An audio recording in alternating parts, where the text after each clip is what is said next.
여러분 안녕하십니까? 옛날에 이런 제목의 책이 있었지요. 난쟁이가 쏘아올린 작은 공, 이런 책이 한 권 있었는데 저희들 젊은 시절에 이런 책을 읽고 또 조국의 역사와 그 민주화를 생각하던 그런 시대가 있었습니다. 이번에 며칠 사이에 그 강원도의 레고랜드 사태로 인하여 전 국민들이 아마 현재 한국의 상황을 한번 돌아보는 계기가 되었다고 저는 생각을 하고 있습니다. 지금 왜냐하면은 이제 혹자들은 뭐 경제학자들이나 경제에 참 전문가들은 방송이나 이런 데 나와가지고 만약 강원도가 2050억의 ABCP에 대해서 디폴트를 선언 안 했더라면은 지금 어제와 같은 그 공휴일에 그것이 비상경제회의를 열어가지고 50조 플러스 알파 이런 것을 결정을 할 수 있었겠느냐 이제 이렇게 이야기도 하고, 또 한쪽에서는 어차피 PF는 지금 110조가 강원도 같은 사태가 안 나더라도 일단은 110조란 잔액이 현재 그 지뢰처럼 시한폭탄처럼 있는 것을 걱정을 많이 하지요. 영국이 갑자기 감세 정책에 돈을 풀다가 아마 젊은 총리가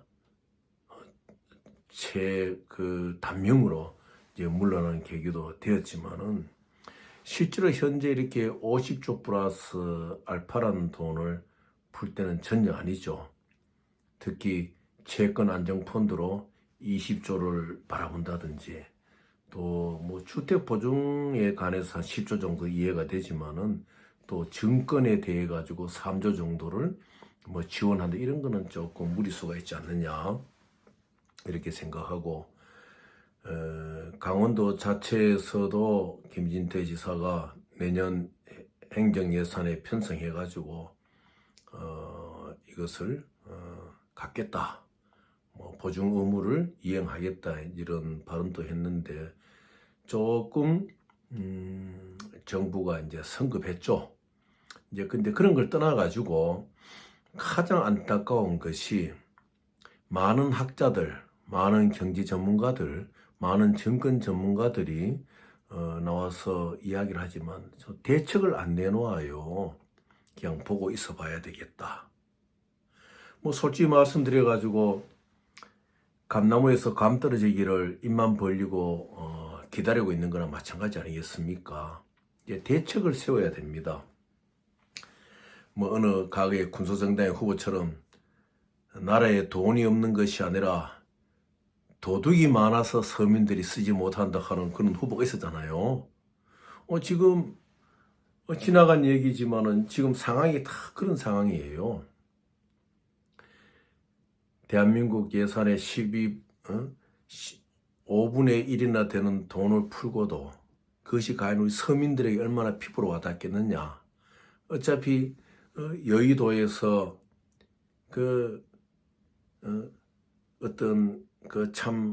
솔직히 말씀드려가지고 자기들만의 게임을 하는 사람들 아니겠어요? 거기에 이제 돈이 흩어지겠죠. 뭐 자꾸 말씀드려서 안 됐으면은 코리아 인베스트먼트 코퍼레이션 KIC가 40조로 8개월 만에 막 날리듯이 다 전부 다 국민들이 코 묻은 혈세 아닙니까? 참 그래서 이게 문제인데, 또 그런 걸 탓하기 전에 저는 이런 생각을 해보았어요. 대책을 한번 말해봐야 되겠다.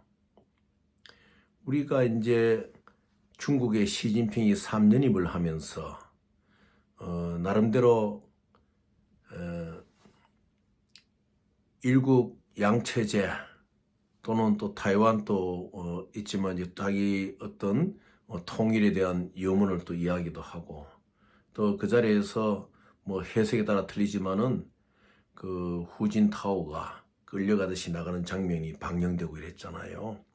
그걸 바라보면서 저는 1997년 7월 1일에 홍콩을 한번 생각해 봤습니다. 정말 그 1997년 7월 1일에 홍콩이 반환되고 난 뒤에도 한 15년, 10년, 15년 가까이는 그래도 홍콩이 아시아의 금융 허브로서의 자리를 지켜왔지요. 그러면은 거기가 꼭 영국의 식민지였기 때문에 거기서 배워가지고 홍콩의 아시아의 금융 허브, 실제로 전 세계의 금융 허브 역할도 한 거예요. 하고 그 홍콩인들이 고물가 속에서도 고주택 가격 속에서도 살아갈 수 있는 그 지혜를 얻은 거죠. 그래 그걸 보면서 이제 생각을 하는데 한국이 당면 문제도 그겁니다. 우리 청년들이든 장년이든 노년이든요, 자기 기술을 가지고 이 글로벌 위기의 시대는 밖에서 돈을 벌어와야 됩니다. 달러를. 유로하든 달러든 위엔하든. 지금 그걸 하지를 않고 우리 살을 깎아먹고 있지 않습니까? 지금 프로젝트 파이낸싱이 110조 정도가 시한폭탄처럼 기다리고 있는 거예요. 그 터진다는 것은 아니에요. 만약 강원도의 김진태 지사처럼 저렇게 디폴트 선언을 하는 것이 한 번만 더 일어나게 된다 그러면은 국외적으로도 신인도가 추락하는 거 아니겠습니까? 한국의 지방정부의 신뢰도는요, 전 세계적으로 다 좋습니다. 근데 이번에 참 강원도가 멋지게 공을 하나 쌓아 올린 거예요. 그 때문에 또 우리 국민들은 무언가 이제 생각하는 것이 있습니다. 그래서 이제 홍콩이 1997년 7월 1일에 중화인민공화국으로 반환이 되고 난 뒤에도 홍콩은 인터내셔널 파이낸싱의 아시아의 그 허브로서의 자리를 지켜왔었어요. 그 지켜왔는 것을 자세히 보면서 우리가 그 모델을 생각해야 됩니다. 왜냐? 지금 시 주석의 머릿속에는 어떤 면에서는 지정학적인 어떤 자기의 영수로서의 한번 목표가 있을 거예요. 그것은 뭐냐? 타이완도 이제 통일하겠다는 이제 그런 목표가 아니겠습니까? 그러면서 캐리람은 여자예요. 여성 행정장관인데 제가 홍콩에서 살 때 그 만나보기도 했지만은 여성 행정장관이에요. 그리고 지금 이번에 이 캐리람이 이제 중임을 계속하는 것을 포기하고 요번에 되는 존 리는 이번에 존 리가 이제 행정장관이죠. 일종의 이제 그 홍콩 자치구의 특별 행정자치구역의 수장이죠. 존 리 이 사람은 보안국장 출신이에요. 그러니까 홍콩의 그 중화인민공화국의 간섭을 배제하는 시위를 하고 하던 그 민주운동을 뭐 탄압이라 하면 뭐 하겠지만은 자기 나름대로 그 경찰 출신이니까 그 제재를 많이 가하던 인물이거든요. 이 인물이 이제 홍콩 행정부의 수장이란 말입니다. 그리고 뭐 우리나라도 마찬가지지 않습니까? 윤석열 대통령이 대통령이 되니까 검찰 출신이 또 뭐 금융위원회 같은 데 막 들어가듯이 검찰에 들어가듯이 지금 경찰 출신들로 모든 조직들이 채워지고 있거든요. 25년 반환 기념일에 시진핑 주석도 홍콩을 안 다녀왔습니까? 이제 그런데 그러면서 홍콩이 이 아시아의 인터내셔널 파이낸싱의 허브로 갖고 있는 기능들이 차츰 없어져 버려요. 중국의 입장에서는 샹하이로 이제 그런 기능을 다 옮겼다고 생각하지만은 그래도 홍콩이 갖고 있는 눈에 안 보이는 그 에너지가 있지 않습니까? 그 수많은 시간 동안 세계 각지에 그 금융 트레이드나 이런 사람들이 와가지고 SBLC 바이앤셀을 하고 골드 바이앤셀을 하고 중개 무역을 하고 하던 그 틀들이 이제 부서지고 있거든요. 그리고 어차피 국지전적인 어떠한 그 영토적인 확장을 통일을 꿈을 꾸는 현 새로운 지도 체제니까 좀 방향이 많이 안 달라지겠습니까? 자, 그러면은 우리의 모습을 봤을 경우에 한국이 지금 그 50조 플러스 알파를 ABCP, 채권안정펀드나 증권안정펀드나 주택보증안정펀드나 이런 데도 투입을 하지만은 한국이 살 길은 수출입니다. 수출입. 수입도 잘해가지고 가공해가지고 또 고부가 같이 나갈 수가 있지만은 그런데 한국이 갖고 있는 제일 약점이 지금 뭐냐? 중개무역을 지원 안 하고 있는 거예요. 지금 예를 든다면은 원자재 같은 경우는 그 우리는 원자재의 빈국이다 보니까 뭐 흔하게 뭐 석유로 합시다 자고 석유 이야기해서 안 됐지만은 석유 같은 거는 한국 사람들이 많이 중개무역을 하잖아요. 지금은 러시아가 막혀 있지만 러시아에서 사가지고 대만에도 팔고 일본에도 팔고 이래 하는 사람들이 저도 뭐 그런 일을 했지만은 그런 사람 많잖아요. 그런데 중개무역에 대해서는 무역 금융 지원이 안 돼요. 왜냐?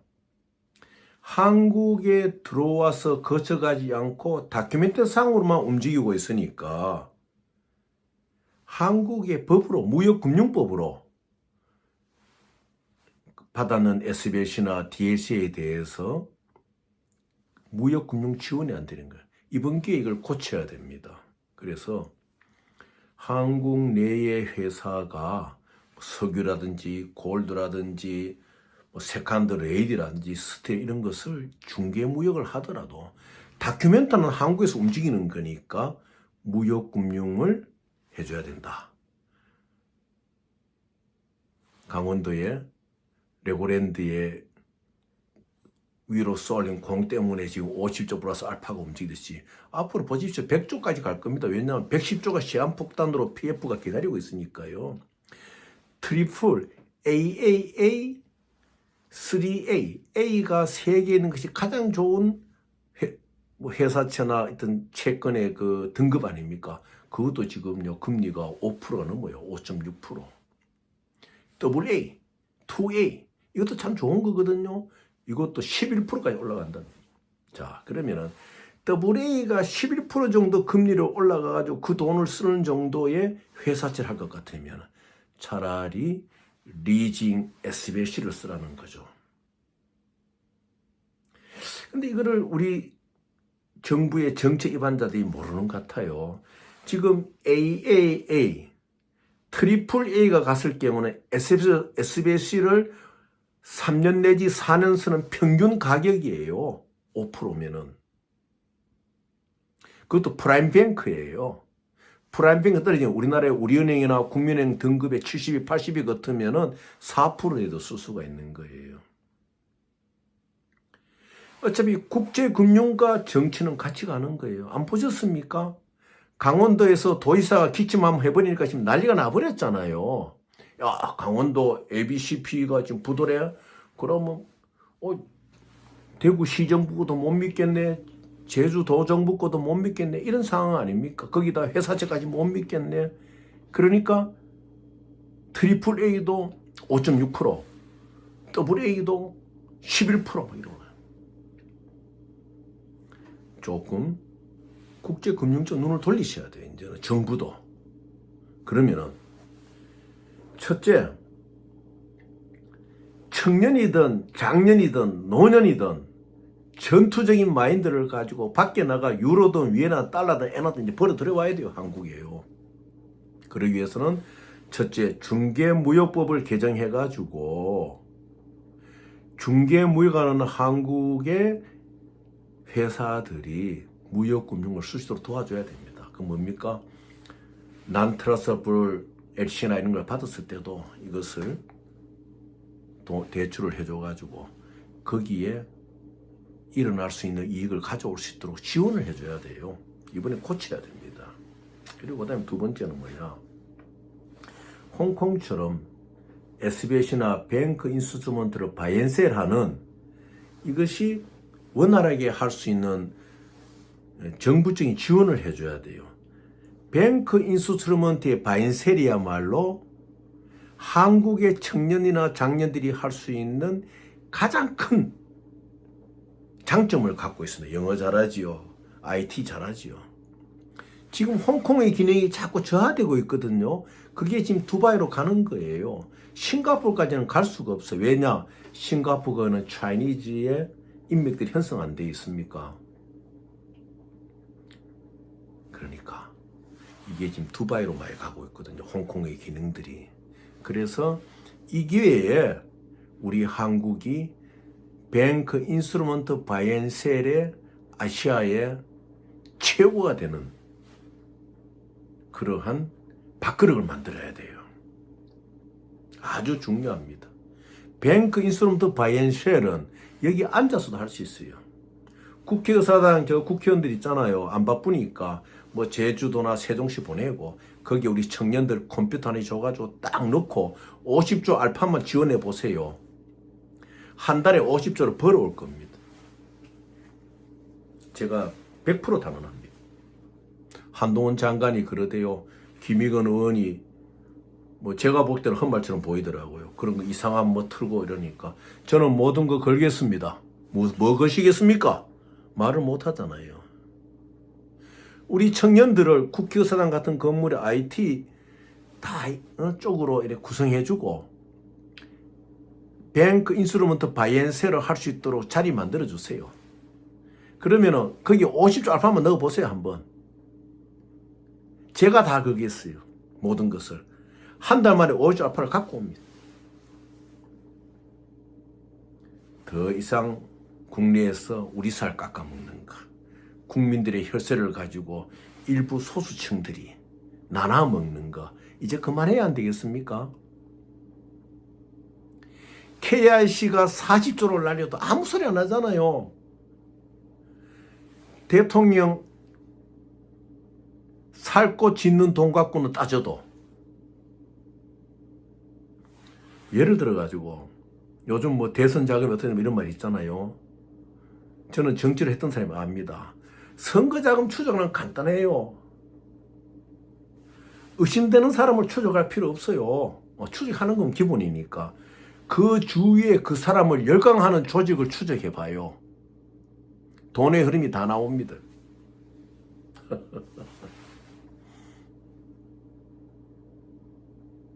그래서 제가 뭐 검찰 수사 노하우를 가르치는지 모르겠지만 선거 자금은 그래요.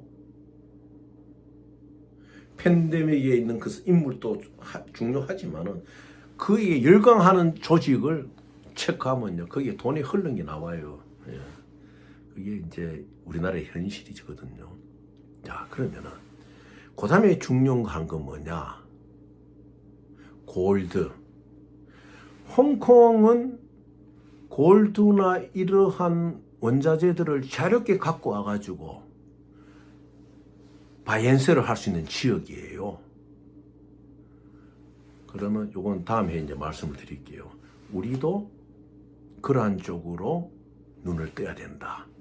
중개무역 지원하고 SBLC 바이앤셀 지원하고 골드도 상거래를 한국에서 자주 할 수 있도록. 그러니까 홍콩의 시스템을 홍콩이 돈을 버는 인터넷을 파는 시스템을 이제 한국에 갖고 와가 우리 한국의 청년들과 장년들이 달러를 벌어올 수 있는 이 길을 지금 가야 됩니다. 다음 시간에 요 이야기와 또 하나 우리가 살아갈 수 있는 인터넷을 판식하는 이야기를 드리도록 하겠습니다. 감사합니다, 여러분.